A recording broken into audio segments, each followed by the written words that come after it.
তারপর থেকে আমার নাম তারা দিছে ডালিম জিল্লু। স্যার আপনার নাম ডালিম কেন?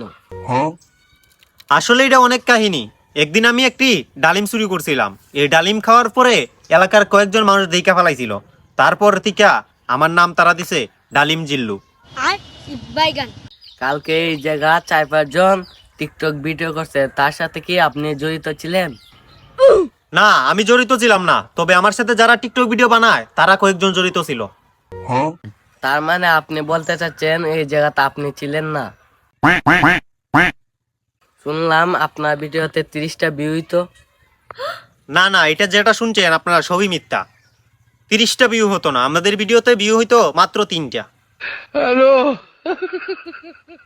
শুনলাম আপনার বন্ধু 16 কোটি টাকা লুট করছে, এটা কি সত্য?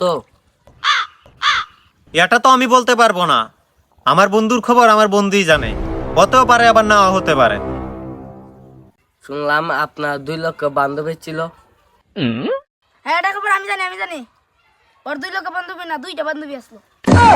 আরো 2-1টা বেশি হইতে পারে, ওইটা তোমরা জানো না, বুঝছো? এটা আমি লুকায় রাখছি। এতক্ষণ তো আমরা আপনাকে প্রশ্ন করলাম, এবার আপনি একটা মন থেকে দুঃখের কথা বলুন। তেমন কোনো দুঃখের ঘটনা আমার জীবনে নাই। একটা ঘটনা আছে, এটাই বলতাছি।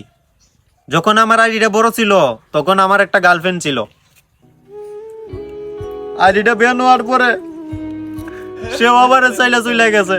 এখন আর আমার কোনো গার্লফ্রেন্ড নাই।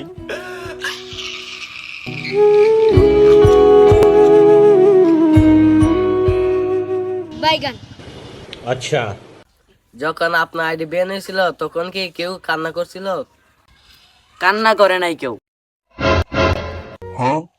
কয়েকজন মিষ্টি বিতরণ করছিল। আজ ইন্টারভিউ দিব না, অফ করেন।